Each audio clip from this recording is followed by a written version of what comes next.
For the first time in a long time, we are here for Let's Play TNA 2016.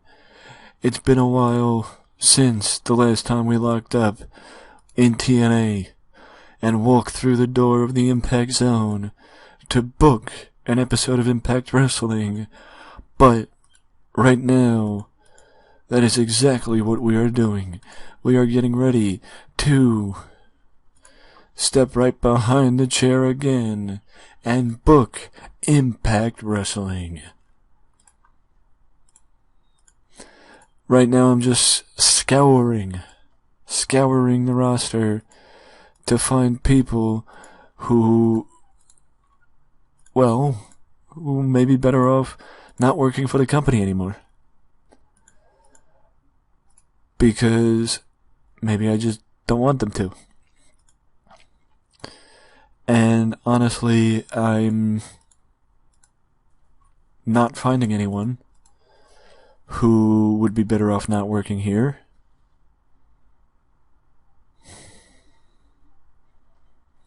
So, let's just do this then. Let's get to booking this episode of Impact Wrestling.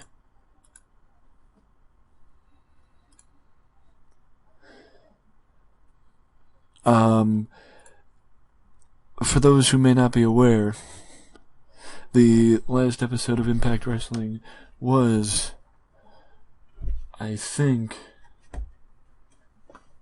Lockdown, which was the previous show before this one, and the reason for such a layoff is because for the last 3 weeks my computer's been away getting fixed, and in a way I've been using a temporary computer to fill the void that this computer left, namely the void with content, because of the fact that TEW wasn't around anymore.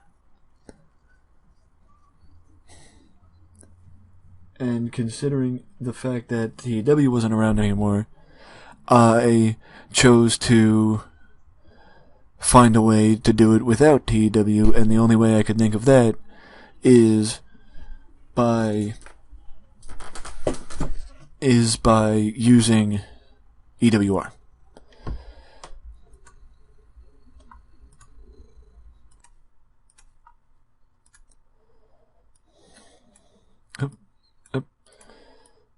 But either way, I just want to make the announcement now that at this point, the future of this series is not in doubt. It's definitive that that June's Slammiversary pay-per-view, which is a month away, may be the final episode of Impact Wrestling of Let's Play TNA 2016. I don't know for sure, but it might be. What I'm thinking about now is basically,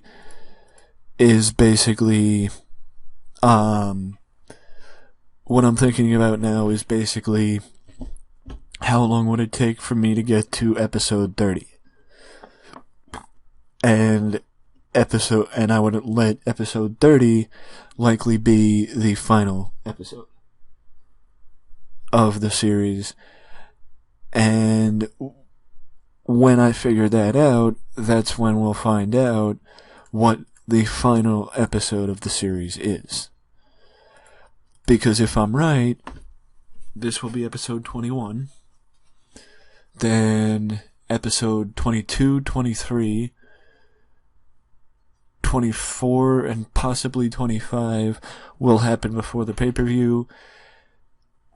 So I think I may be able to get to July's one-night-only event and have it be where July's one-night-only event is the final one-night-only event. Or the finale, well, for lack of a better word, the season finale.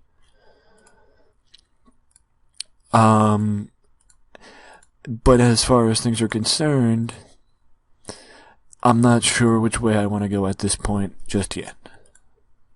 So, I don't know if I want to end at Slammiversary with or without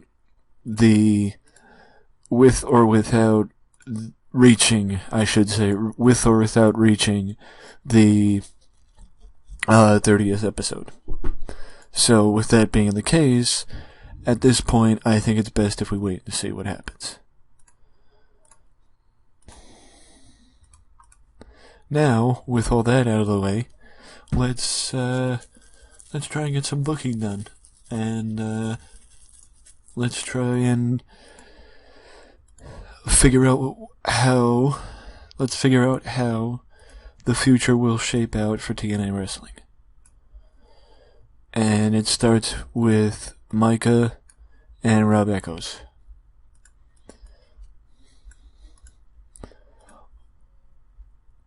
Screw it, who cares? As far as talking, as far as who you're going to hear from tonight, well, you will hear from the Broken One himself, Matt Hardy,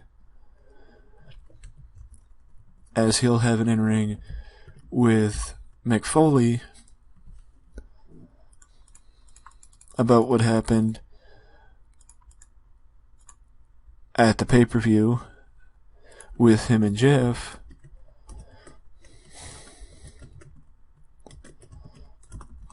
And yes, I know in real life this happened already.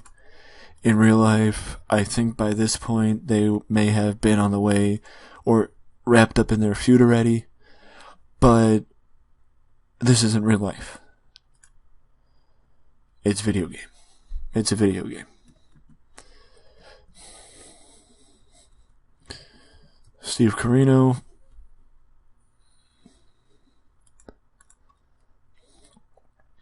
and JB. Once again.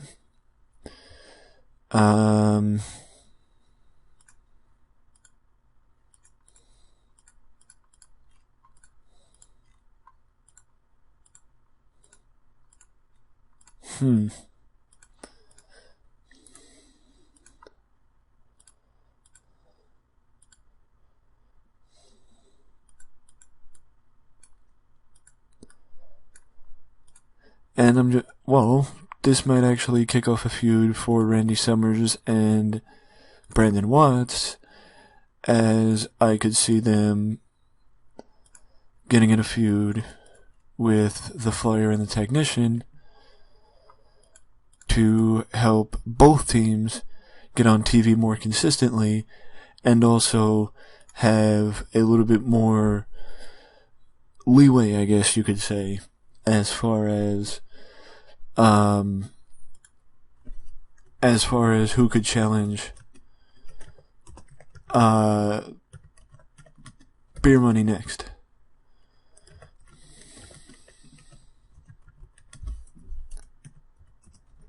The Flyer, the Technician, Brandon Watts, Randy Summers. Okay. Corino and JB is going to happen later in the show.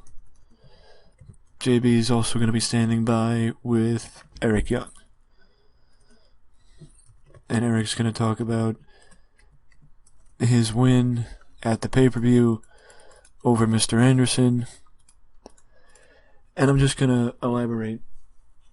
Actually, I'm not going to elaborate. I'm going to show the pay-per-view. As I mentioned actually, I don't know if I did, Lethal Lockdown with Team Angle or Team Mysterio, since he's world champion. Team Mysterio which consisted of Beer Money, Rey Mysterio, Kurt Angle, and Ethan Carter. And Davey Richards, Eddie Edwards, Bram, Tyrus, and Rob Echoes in Lethal Lockdown.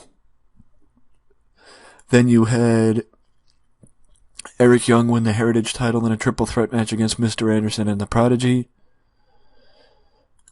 Matt Hardy finally returned by attacking Jeff. Gail Kim retained the Knockouts title against Brooke. Taryn Terrell, Jade, the Dollhouse beat Awesome Kong and the Beautiful People. And TJP made an open challenge against Jesse Sorensen, which basically has to do with TJP trying to prove that he is on par with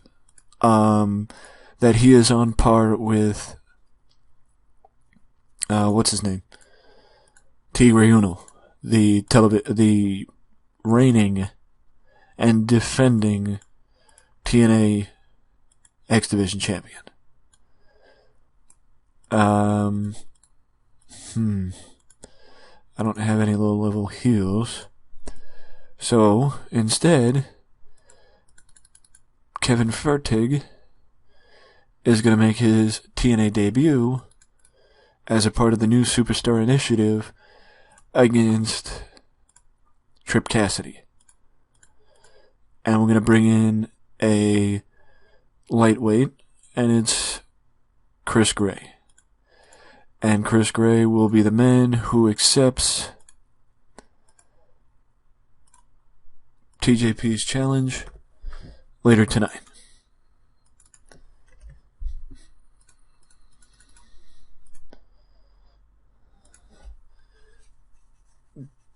Because I'm not going to do 2 heel jobber matches back to back, because I feel like that would be kind of stupid.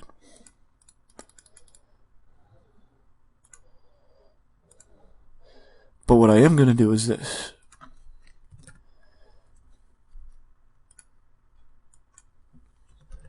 See, most people would say you don't do it because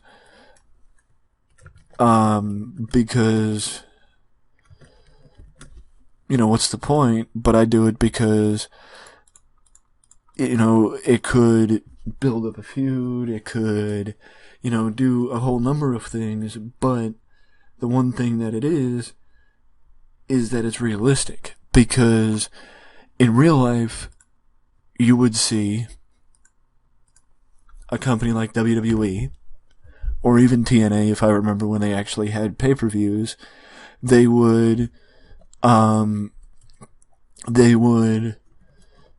put forth highlights of the pay-per-view and basically say, if you missed the pay-per-view, you can, the pay-per-view's up for basically reorder all over the course of the next week.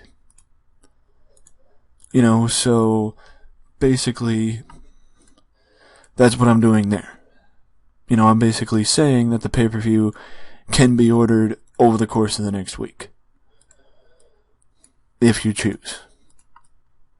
And if you missed it this past week, then it's, still available, but you just gotta call your local pay-per-view provider. Yes, I know that makes me feel like I'm in the 1990s as well, but it's the truth, because that's how companies that don't have their own network operate.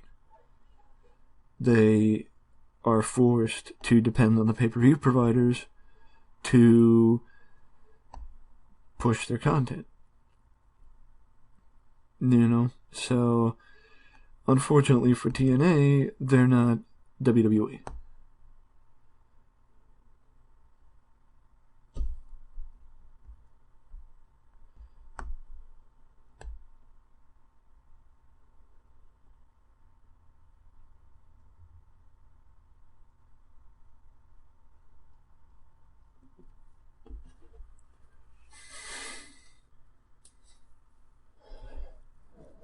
Sorry, I'm just thinking about what could possibly main event this show, and I'm just not sure. I'm just not sure which way I want to go. Because the heels just lost at the pay-per-view, and I don't know how much sense it would make to make them lose again. The heels lost when it mattered in the main event because they lost Lethal Lockdown, because I couldn't see them winning Lethal Lockdown.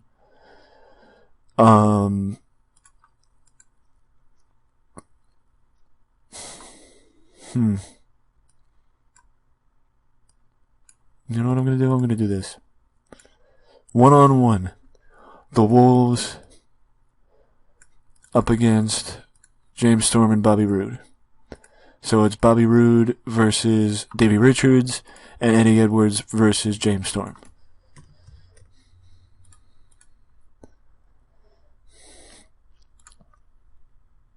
Okay. Looks good to me.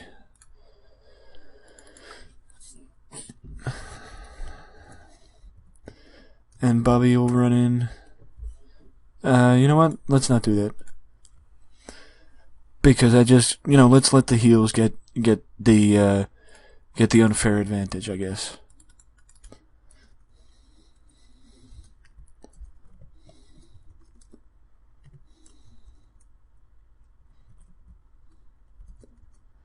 Jade, Taryn, and Marty Bell.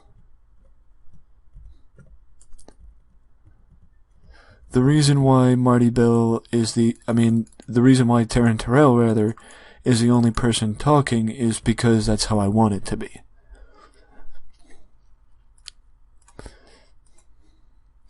And also, I'm just going to say this, that there will be some sort of interaction next week between a contracted TNA talent and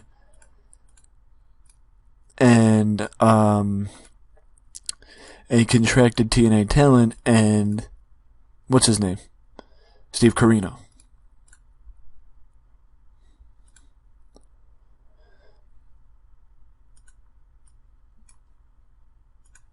I'm going to put Jesse against Brent Albright as the final match on the show. And now we just got to take a look at what storytelling. Of course, what else?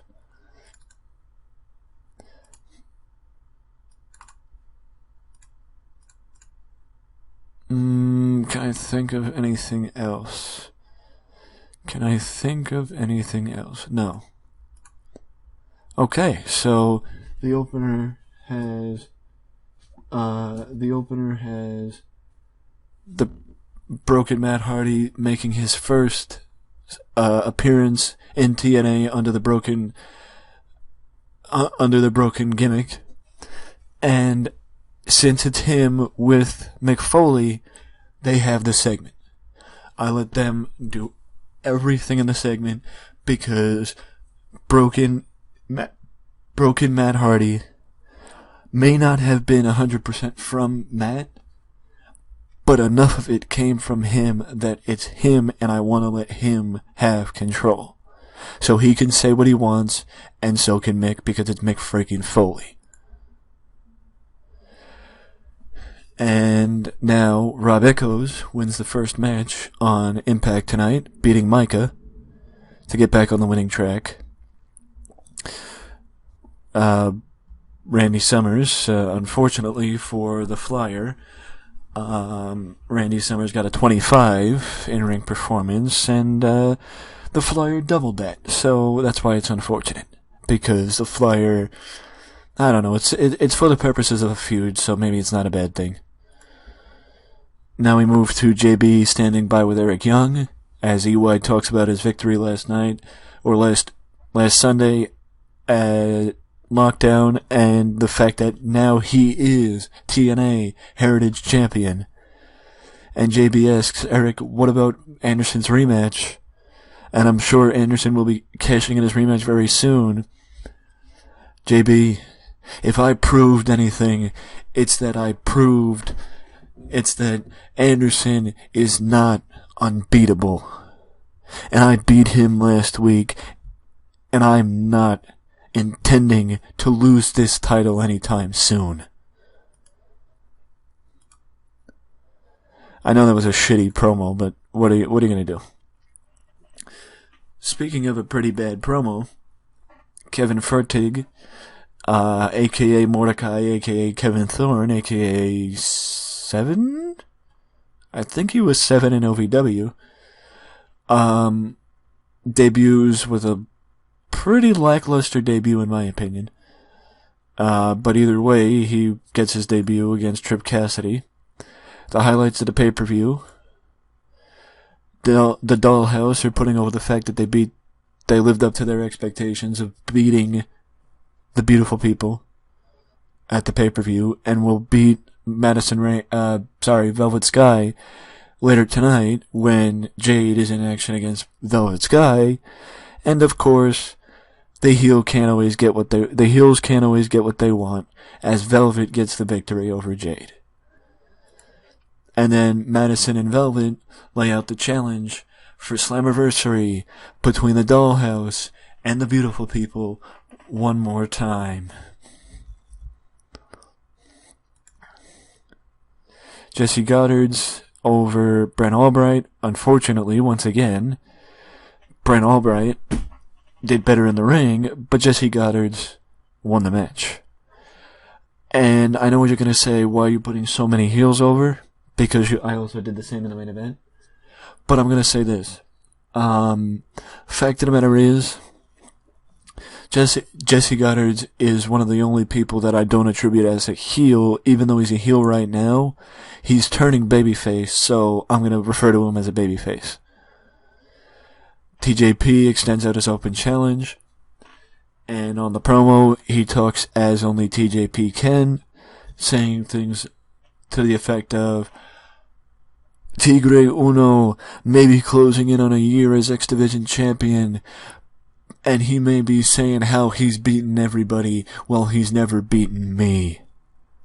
And if Tigre Uno thinks he can issue open challenges and prove just how good he is, then I'm going to do the exact same thing to show how much better I am.